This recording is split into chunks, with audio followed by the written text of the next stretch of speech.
బుచ్చిబాబు సన మామూలోడు కాదు భయ్య, అన్నంత పని చేశాడు. రామ్ చరణ్ గారికి హిట్ ఇచ్చి చూపిస్తా అని చెప్పాడు, ఇచ్చిన వాడు నిలబెట్టుకున్నాడు.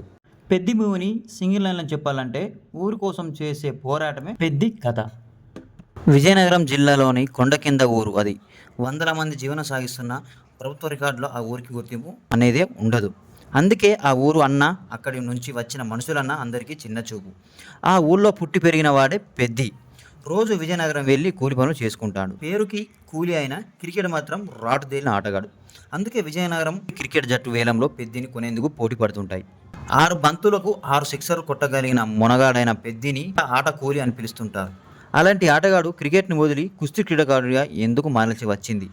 కొండ కింద ఊరు, అక్కడి మనుషుల కోసం పెద్ది చేసిన పోరాటంలో అతను ఏం కోల్పోయాడు, ఏం సాధించాడు? పెద్ది ప్రయాణపై అప్పర్ సూరి, గౌరవ నాయుడు ఎలాంటి ప్రభావం చూపించారు? రామ్ చరణ్ పెద్ది పాత్రకు ప్రాణం పోశారు. తన కెరీర్లోనే బెస్ట్ సినిమాల్లో ఇది ఒకటి ఖచ్చితంగా నిలుస్తుంది. పెద్ది చూపించిన వల్ల దర్శకుడు సక్సెస్ అని చెప్పవచ్చు. హీరోయిన్ విషయానికి వస్తే గ్లామర్ కోసం తీసుకున్నట్లుగా ఉంది. కొన్ని పాటలకు మాత్రం హీరోయిన్ పాత్ర పరిమితం అవుతుంది. అప్పర్ సూర్య జగద్బాబు ఈ సినిమా గుర్తుండిపోతుంది. కన్న రాజకుమార్, బొమన్ ఇరానీ. ఈ చిత్రానికి ప్లస్ పాయింట్స్ ఏమిటంటే, ఈ చిత్రంలో ప్రధానంగా దర్శకుడు బ్యాలెన్స్డ్గా నడిపించిన ఎమోషన్స్ వర్కౌట్ అయ్యాయి. ఉత్కంఠ గొలిపే sports backdrop scenes highlight అని చెప్పవచ్చు. పైగా ఇందులో లీనంగా సెటప్ చేసుకున్న కోర్ ఎమోషన్ పాయింట్ని బుచ్చిబాబు ఎక్కడ పక్కదారి పట్టకుండా చూసుకున్నాడు.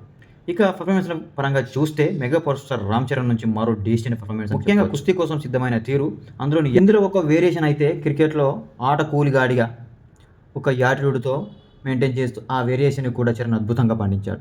ఇక దీంతో పాటు రన్నర్గా కనిపించిన ఎపిసోడ్ ఒక ఎమోషనల్ ట్విస్ట్తో ఎంతో బరువును మోసే పాత్రలో అందులోనూ కూడా తాను ఎమోషనల్గా కదిలిస్తాడు. అలానే ఇలాంటి ఒక ఛాలెంజింగ్ రోల్ని చరణ్ అంగీకరించడం అనేది తన గట్స్కి నిదర్శనం.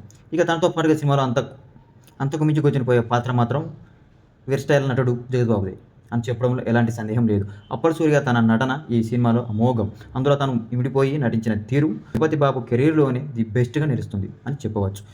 నిడివి ప్రకారం తాను కనిపించేది తక్కువ సేపే అయినప్పటికీ అప్పటి సూర్య మిగిల్చిన ప్రభావం మాత్రం సినిమా పూర్తయ్యే వరకు నిలుస్తుంది. ఆ రేంజ్లో జగ్గుబాయ్ పర్ఫార్మెన్స్ చేశారు. ఇక వీరితో పాటు జాన్వీ కపూర్ డీసెంట్ రోల్ చేస్తుంది. అసలు స్టోరీ ఎలా ఉందంటే, సినిమా స్టార్టింగ్ 20 నిమిషాలు కొంచెం స్లోగా సాగుతుంది.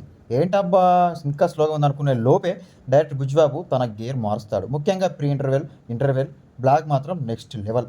థియేటర్లో దద్దరిల్లిపోవడం ఖాయం. అక్కడ మొదలైన ఊపు సెకండ్ హాఫ్లో ఒక గంట పాటు నాన్ స్టాప్ ఎంటర్టైన్మెంట్తో దూసుకుపోతుంది. అయితే సెకండ్ హాఫ్ మిడిల్ హాఫ్లో కాస్త నెమ్మదించినట్లు అనిపించిన ఓవరాల్గా మాత్రం ఎక్కడ బోర్ కొట్టదు. అసలు ఎవరెలా చేశారంటే, Ram Charan one man show. తన స్క్రీన్ ప్రజెన్స్, యాక్టింగ్, మాస్ స్వాగ్తో సినిమా ఒంటి చేత్తో లాక్కొచ్చాడు. రీసెంట్ టైమ్స్లో చరణ్ బెస్ట్ పర్ఫార్మెన్స్ ఇదే అని చెప్పవచ్చు. ఛాన్స్కి కంటి నిండా నచ్చేలా కనిపించాడు. హీరోయిన్ ట్రాక్ సినిమాకి ఇది ఒక పెద్ద స్పీడ్ బ్రేకర్. హీరోయిన్ సీన్స్ వచ్చినప్పుడు అలా కథకి బ్రేకులు పడినట్లు అనిపిస్తుంది. కాస్త ట్రీట్మెంట్ చేసి ఉంటే బాగుండేది. ఉప్పెన లాంటి లవ్ స్టోరీ తర్వాత తన రెండో సినిమాకే ఇంత పెద్ద కమర్షియల్ సబ్జెక్ట్ హ్యాండిల్ చేయడం మామూలు విషయం కాదు. బుచ్చిబాబు మేకింగ్లో మెచ్యూరిటీ కనిపించింది. ఒకవేళ ఈ సినిమాని ఆయన గురువు సుకుమార్ తీసుంటే ఇంకో రేంజ్లో ఉండేదేమో అనే చిన్న థాట్ వస్తుంది. కానీ బుచ్చిబాబు మాత్రం డైరెక్ట్, టెక్నికల్, టీం వర్క్ అద్భుతంగా ఉంది. ఏఆర్ రెహమాన్ సంగీతం, పాటలు, బ్యాక్గ్రౌండ్ స్కోర్ బాగున్నాయి. కానీ మనకి రెహమాన్ సార్ నుంచి వచ్చే ఈ మ్యూజిక్ వినగానే గూజ్బంప్స్ వచ్చే ఆ ఇంపాక్ట్ ఎందుకో కొంచెం మిస్ అయినట్టు అనిపిస్తుంది. ఉన్నంతలో సినిమా బాగానే ఎలివేట్ చేశారు.